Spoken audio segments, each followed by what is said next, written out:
വയറ് നിറഞ്ഞ് മനസ്സ് തട്ടി എന്നൊക്കെ പറയില്ലേ, അങ്ങനത്തെ ഒരു ദിവസമായിരുന്നു കേട്ടോ ഇന്ന്.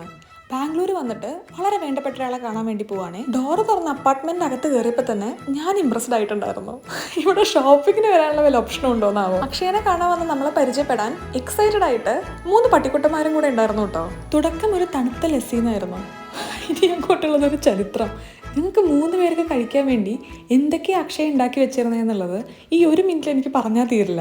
ചില ആൾക്കാർ അങ്ങനെ അവർക്ക് ഭക്ഷണം ഉണ്ടാക്കുന്നതും വിളമ്പുന്നതും കഴിപ്പിക്കുന്നതും ഒക്കെ ഒരു പ്രത്യേക ഇഷ്ടമാണ്. ഞങ്ങൾ മലപ്പുറംകാരതിൻ്റെ പേര് കേട്ട ആൾക്കാരാ.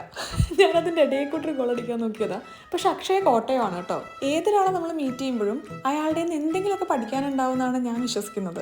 വീട്ടിൽ ഫ്രണ്ട്സും ഫാമിലിയും ഒക്കെ വരുമ്പോൾ അവരെ വളരെയധികം ഇഷ്ടത്തോടുകൂടെ ഹോസ്റ്റ് ചെയ്യുന്ന ആൾക്കാരാണ് ഞാനും വിഷ്ണു. പക്ഷെ ഈ ഒരു ഫീൽഡിൽ എനിക്ക് ഇനിയും ഇമ്പ്രൂവ് ചെയ്യാൻ പറ്റുമെന്ന് അക്ഷയെ കണ്ടപ്പോൾ എനിക്ക് മനസ്സിലായി.